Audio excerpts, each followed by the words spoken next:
¿Qué tal? ¿Cómo están? Un placer acompañarles. Bienvenidos. Aquí estamos como todos los días, de lunes a viernes, en el espacio en portada, como siempre en Telemiño. Un ratito de tele para comentar la actualidad. Esto toca a jueves, es día 19 de octubre del 2023. Por delante unos cuantos temas para comentar. Lectura de titulares y luego escuchamos las opiniones de nuestros invitados e invitada hoy.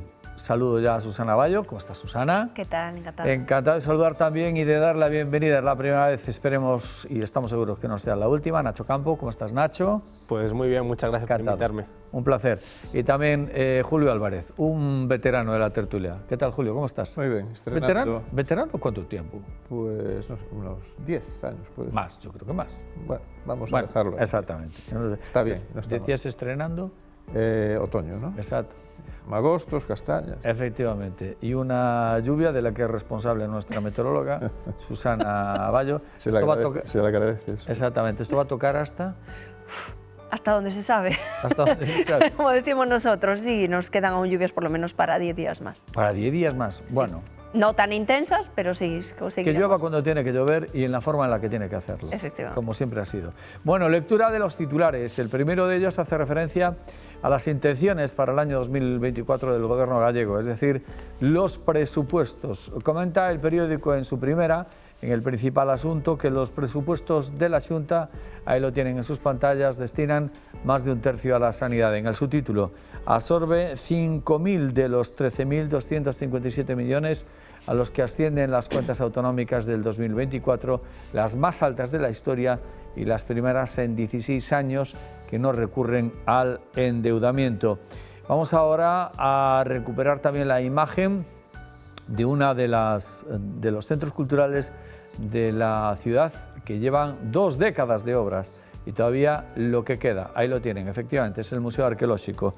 El encaje de bolillos del Museo Arqueológico, dice el titular, leemos en el pie de foto, las obras del Museo Arqueológico de Ourense, meticulosas, casi artesanais, en palabras del delegado del Gobierno en Galicia, avanzan lentamente y están al 30% de lo previsto desde su inicio en el año 2019. Si no hubiera más dificultades, estarían listas a finales del 2024. También la provincia, que es rica en determinados recursos, pero que no explotan por lo que se ve las empresas de la provincia. Los sondeos revelan alta presencia de litio en suelo de avión y Beariz, en el subtítulo, una sentencia ordena paralizar la mina de Penouta en Viana do Bolo. Lectura ya del apartado Más Noticias con estos epígrafes. En primer lugar, explica que atracó una jamonería en Ourense para poder regresar a la cárcel, de todo hay. En 8 meses han fallecido 2.300 ourensanos más de los que nacieron. Los balnearios de la provincia duplicarán plazas para mayores que viven en soledad. También Israel permitirá la ayuda humanitaria a la Franja de Gaza desde suelo egipcio. Y por último, ha agotado en menos de 10 días el bono de la Xunta para el comercio gallego. Un apunte de deportes, pero bueno, de deportes, pero con ramificaciones en los juzgados. Ahí está, en fútbol, efectivamente, Laporta imputado por cohecho en el caso Negreira. Seguimos con los deportes en toda la portada, porque en ciclismo hay una buena noticia para Carlos Canal, ourensano, él que correrá clásicas con la élite mundial. Y al otro lado del friso, de la primera, tenemos Galicia tiene posibilidades. El deporte español de invierno elige la comunidad para abrir temporada. Asuntos todos ellos que forman parte de este jueves, día 19 de octubre del 2023. Ahí están todos los titulares de la portada y a partir de ahora pues los comentarios. Bueno, vamos a escuchar las opiniones de nuestros invitados hoy, por ejemplo, partiendo por el primero de los asuntos, los presupuestos de la Xunta, más de 13.000 millones y 5.000 que se dedican a la sanidad, por primera vez en la historia, por lo menos eso destacó ayer el Gobierno gallego cuando se hicieron públicas esas cuentas, que después, lógicamente, tendrán el trámite parlamentario correspondiente. ¿Qué le parece a nuestros invitados hoy pues estas cuentas y las necesidades también de cobertura de la sanidad, que son muchas, muy urgentes, por lo tanto, muy importantes? Susana. La verdad que yo no he visto al detalle los presupuestos, no puedo hablar en profundidad de ellos, pero el hecho de que se incremente en sanidad refleja que hay un problema, yo creo. Yo lo he referido más de una vez en una tertulia, yo creo que la sanidad, el sistema en general, debe hacer un cambio importante, sólido. Dudo que con ese aumento logremos paliar la deficiencia que tenemos en sanidad a día de hoy. Puede ser un aumento significativo, no lo discuto, no los conozco en profundidad, pero tengo mis dudas de que ese aumento precisamente sea capaz de paliar esa necesidad toda que tenemos a día de hoy, de esas listas de espera en primaria, de esas necesidades que todos estamos yendo a comentar día a día, en nuestro día a día, de esas quejas que tenemos. Mi pregunta es eso, si será suficiente para paliar ese déficit. Ese es mi comentario así que puedo hacer a voz de pronto porque no los conozco así en profundidad. Perfecto, escuchamos también la opinión de Nacho. Me parecen unos presupuestos, pues por primera vez en sanidad superando los 5.000 millones de euros, bastante abultados y en este sentido pues muy beneficiosos. Sí que es cierto que, como refería Susana, ese problema que existe sobre todo en la asistencia primaria puede verse paliado o no, porque al final dependemos también de la formación de nuevos médicos, de la atracción de ese talento joven que se incorpore. Creo a mayores que pues, los beneficios que la Xunta destina a cubrir esas plazas de difícil acceso en centros de salud de pues, menor afluencia o de sitios más lejanos, creo que también es una buena opción. Entonces, pues, viendo esos 5.000 millones en sanidad y casi 10.000 millones en política social, pues creo que son unos presupuestos bastante ajustados a Galicia, en un territorio pues, que al final nos encontramos con un envejecimiento claro, con una sanidad que pues, está creciendo y necesita crecer mucho más y con una educación pues, prácticamente brillante, pública, y que deberemos pues, seguir mejorando y seguir aumentando el presupuesto como se está haciendo. Que visión tiene Julio sobre estos números? Bueno, os orzamentos reflexan ou refliten sempre pois cal é a orientación política en xeral de un goberno, non? Polo tanto, sobre estes orzamentos concretos, eu creo que hai dúas características que marcan algunha diferencia co que estaba sendo habitual nos gobernos que presidiu durante tantos anos no Partido Popular Alberto Núñez Feijóo. Unha das características, bueno, non estou esquivando a pregunta sobre o tema da sanidade, pero vai no paquete, non? Por o que se pode ver así en grandes rasgos, porque digo mesmo que Susana non coñezo a fondo as cifras nin o detalle do orzamento, pero parece que Alfonso Rueda marca unha distancia relativo ao endebedamento. O endebedamento público viña crecendo en Galicia hasta límites exponenciais, a pesares de que Alberto Núñez Feijóo decía que deixaba unhas contas, utilizaba máis que saneadas, utilizaba unha palabra moi explícita que ahora non niqueladas, era a palabra que empregaba Alberto Núñez Feijóo. La palabra niquelada se la recuerdo más a Pachi Vázquez que a Feijóo, pero bueno, puede ser un comodín. Puede ser un comodín, efectivamente. Pero, bueno, eso marca unha diferencia, é dicir, parece que Rueda, parece non, está refletido así, non sabemos como vai a sair o orzamento do Parlamento, as cifras definitivas, pero parece que van a ir por aí, que conxela o endebedamento, é dicir, que nos próximos anos, de seguir esa tendencia, o endebedamento de Galicia debe disminuir, porque lle disminuye a pesar de que hai unha política fiscal de rebaixas fiscales en varios tributos donde a comunidade autónoma ten capacidade normativa, ¿no? Entón, claro, eso nos sitúa nun contexto de estabilidade, sí, pero de non unha aposta de futuro, porque temos graves problemas estruturais, a sanidade é un deles. Por terminar coa pregunta, non? 5.000 millóns de euros para a sanidade, pois é unha cifra importante. Pero que está pasando na sanidade? Que sinten os consumidores? Que sentimos os consumidores da sanidade pública en Galicia? Pois hai moitas, evidente, eu creo que as queixas ao Valedor do Pobo son enormes, a cantidad de queixas ao Valedor do Pobo, e eu consulto a diario con profesionais do mundo da medicina pública, da medicina en Galicia, ainda estes días, a raíz dun problema dunha amiga, pois comenteino con varios médicos de distintas especialidades, que que isto é o que está pasando todos os días, non é un problema puntual. Polo tanto, Galicia, remato, Galicia eu creo que temos un problema de fondo que está relacionado coa sanidade, que xa se dixo tantas veces que o mellor xa é obvio decirlo, pero hai que repetilo, que é unha población moi envellecida e que requiere, polo tanto, un gasto sanitario superior a de outras comunidades que son máis dinámicas demográficamente e onde os equilibrios poblacionais e de saúde están máis satisfeitos. Os hago una pregunta a renglón seguido de una de las cosas que ha dicho Julio. Efectivamente, 5.000 millones de euros, como yo creo que somos capaces de medir todos, es una cantidad de dinero muy importante. Pero la pregunta que yo hago es si el problema sanitario, con ese componente social, con ese componente de falta de recursos humanos, es decir, de que no tienes personal suficiente, es decir, ¿es solamente un problema de dinero? Es un problema de dinero, es un problema de modelo, como también apuntaba Susana. Todo se tapa con dinero, es decir, yo pongo encima de la mesa 5.000 millones y todo el mundo dice, uff, qué alivio. Pues sí, 5.000 millones, por lo tanto, todos los problemas sanitarios. ¿O es algo más que no cubre el dinero per se, Susana?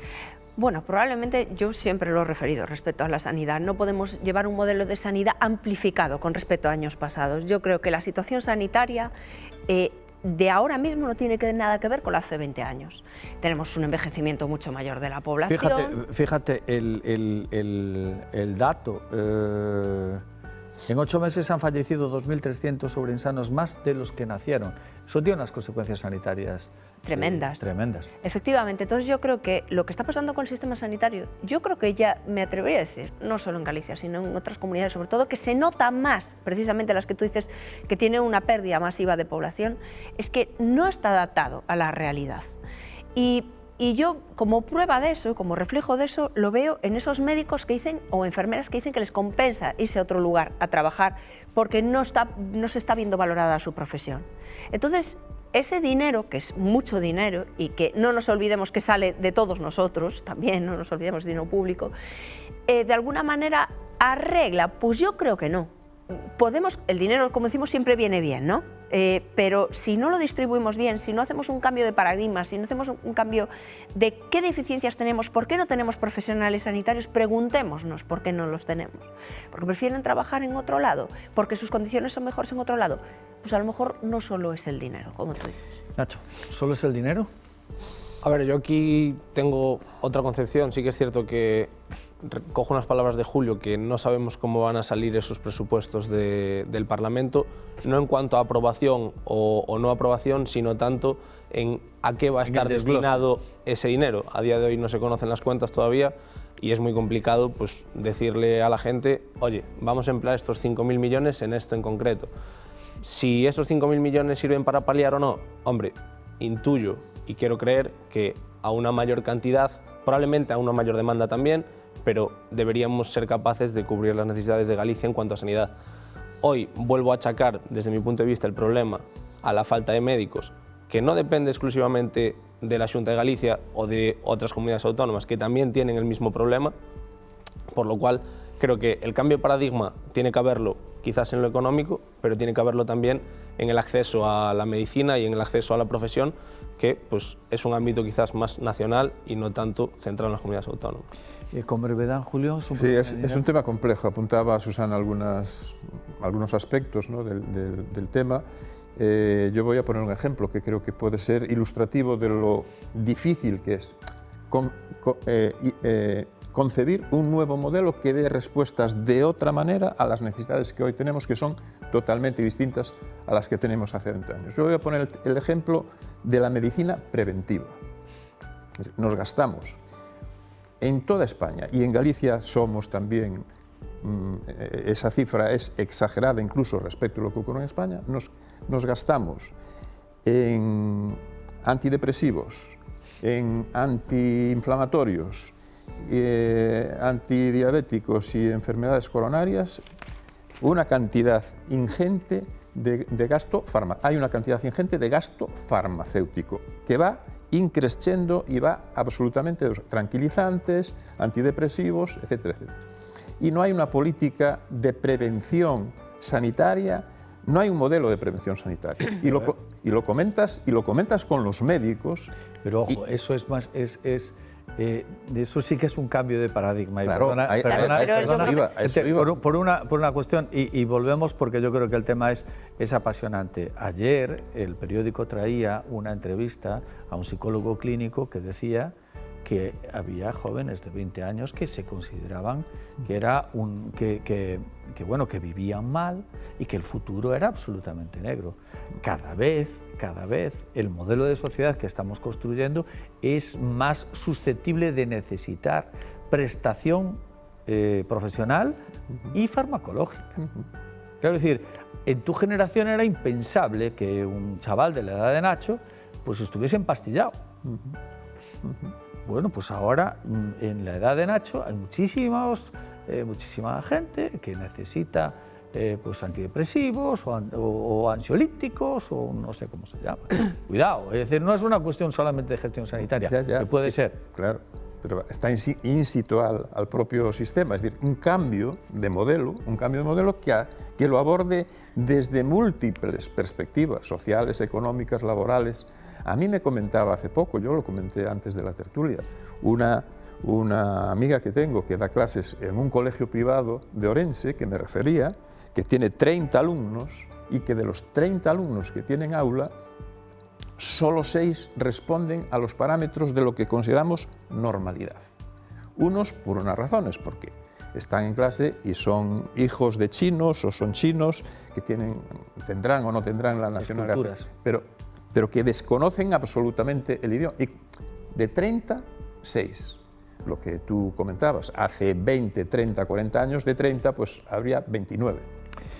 Y eso afecta y está ahí y es la base de lo que va a venir. Tenemos que adelantarnos, no podemos esperar a que ese tren nos pille. Bueno, hacemos una pausa. ¿Hay alguna pregunta sobre este asunto que ha quedado en el aire? Después ya cambiamos de tema. Hasta ahora, amigos.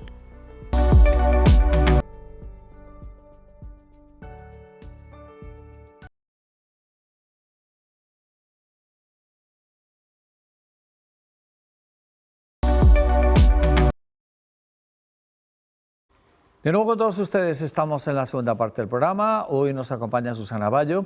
Está también con nosotros Nacho Campo y Julio Álvarez. Precisamente Julio abrió la espita de un debate o de un asunto que me parece extraordinariamente interesante y que enlaza con lo que comentamos en la tertulia de ayer, porque venía en el periódico, entre otros temas, pues los horizontes vitales que tiene hoy la juventud, y así lo ponía de manifiesto y así lo alertaba además un psicólogo clínico que era entrevistado en el periódico. Pregunto a Nacho, porque es además el más joven de nosotros cuatro, ¿qué puede llevar pues, a gente de tu generación que probablemente tengas en tu entorno, familiar, amigos o lo que sea? Evidentemente no te pido que lo desveles. ¿Qué puede llevar a una persona joven que está en edad de comerse el mundo, que decíamos antes, y de sentir el riesgo y sentir la sed de aventura y de triunfar y de llevarte galletas?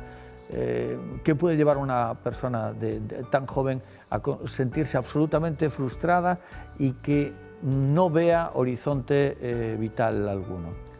Yo creo que, retomando un poco lo que comentábamos antes de la sociedad en la época, pues en este caso nos referíamos a Julio, y la sociedad que quizás conocemos pues mi generación y generaciones pues más jóvenes todavía, ha cambiado también mucho el quién es nuestro ídolo, y no viendo un ídolo como un ídolo de masas, sino como una ambición a me gustaría llegar a ser como. Hoy estamos en un mundo en el que tu teléfono te bombardea con informaciones, te bombardea con metas, te bombardea con vidas, falsas vidas, por decirlo de alguna manera, o falsos lujos, y te genera necesidades. Y frustración. Y frustración, sí, cuando no eres capaz de cubrir esas necesidades que no son básicas, sino son necesidades que desde mi punto de vista la sociedad te genera para poder estar dentro de lo que se puede considerar una normalidad a día de hoy.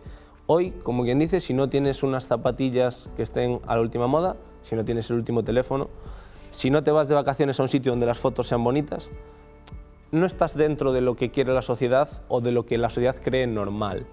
Entonces, ¿qué puede llevar a esa gente a frustrarse y por lo tanto a caer en enfermedades psicológicas o a caer en las pastillas, como hablábamos antes? Pues yo creo que es sobre todo la frustración de no llegar a dar la talla en una sociedad que exige un cambio constante cuando quizás nos estamos olvidando de lo básico, que es pues, una educación, una capacidad de relacionarse sin necesidad de tener el último teléfono y que creo que hoy los jóvenes miran más la red social que su propio futuro en muchos casos. ¿Qué opinas de esa reflexión? Pues que es un tema me parece un tema complicadísimo. Es complicado. Es muy complicado. Pero bueno, él ha puesto encima de la mesa un perfil que genera la frustración. Yo ya tengo una hija de 10 años y la veo con muy poca resistencia a la frustración ya.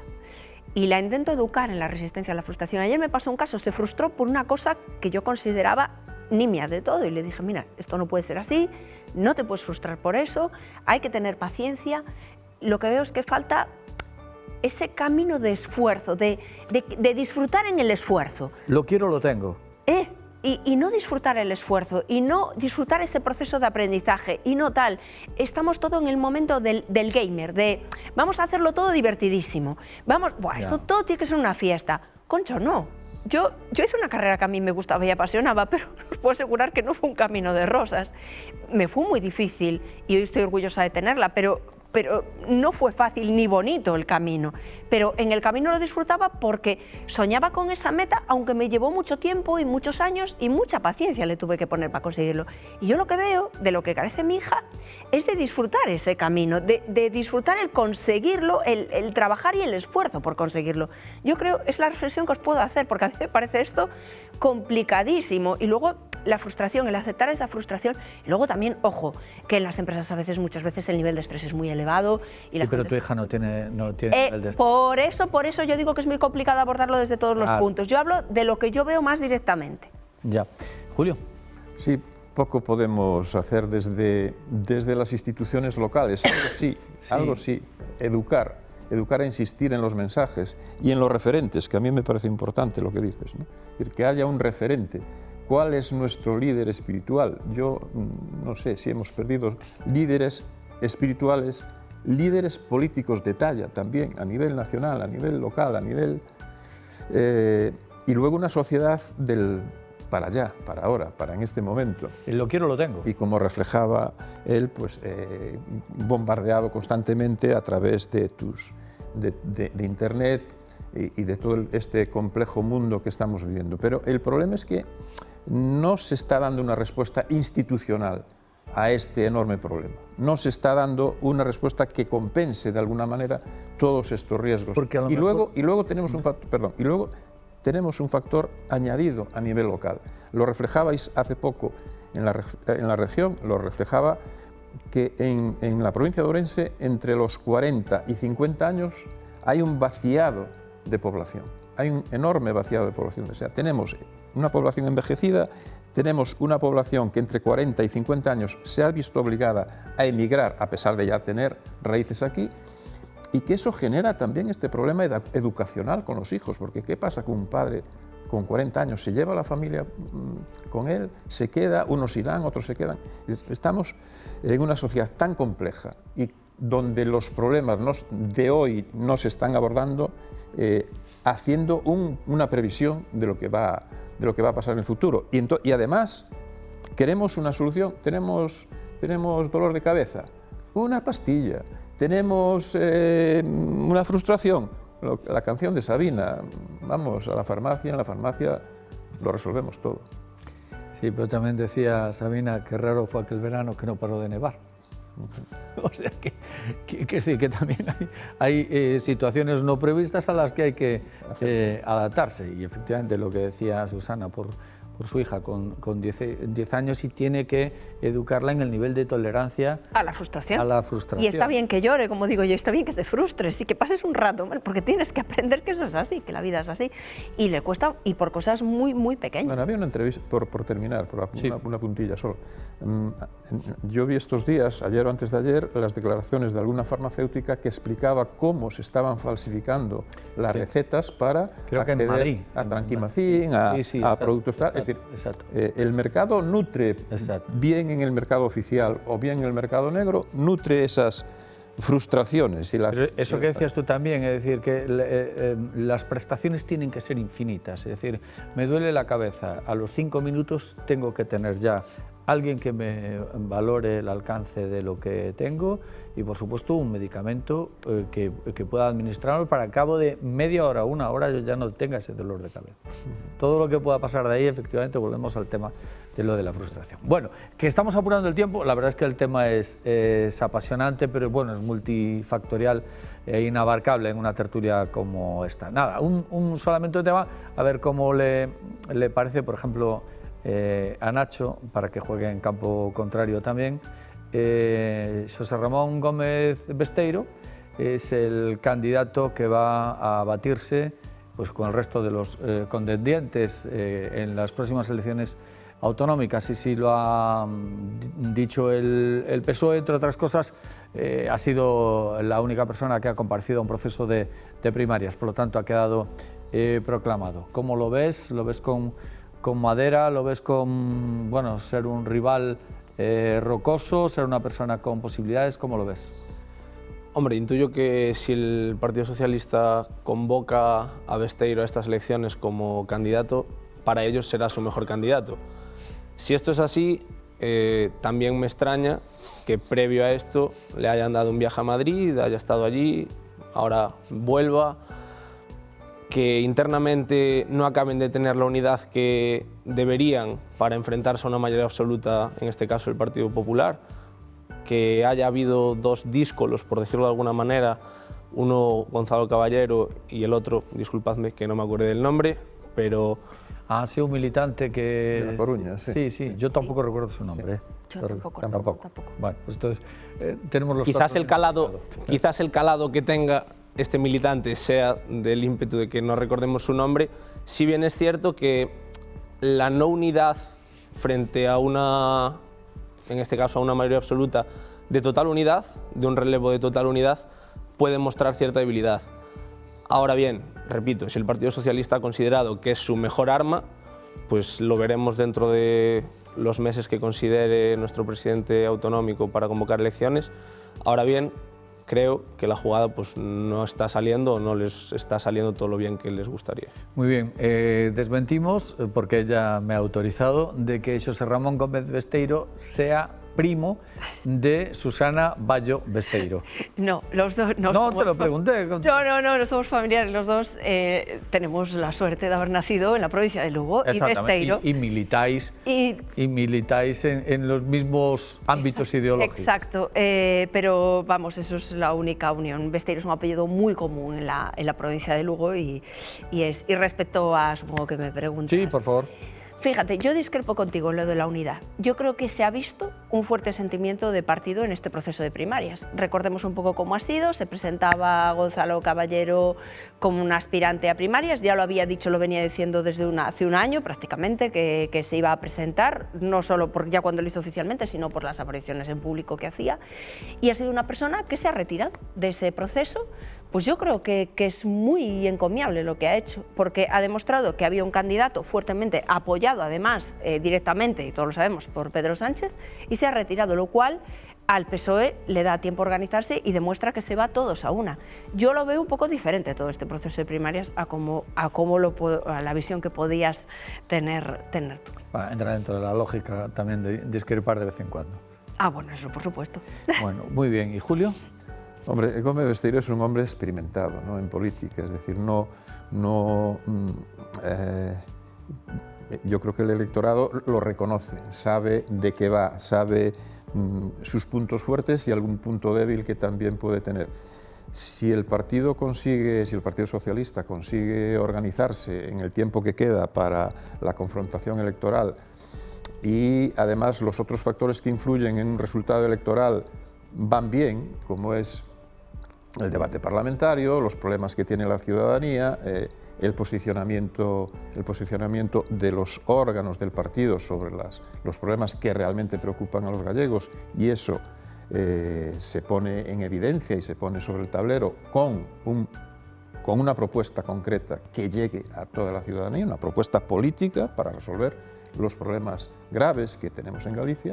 Yo creo que hay partido, es decir, se puede jugar, hay partido para jugar. Vamos a ver cuál es el movimiento que hacen el resto de formaciones políticas, que hace el Bloque Nacionalista Galego, aunque me parece que pocas dudas va a haber ahí, y que hace el Partido Popular, que supongo que repetirá Alfonso Rueda de candidato.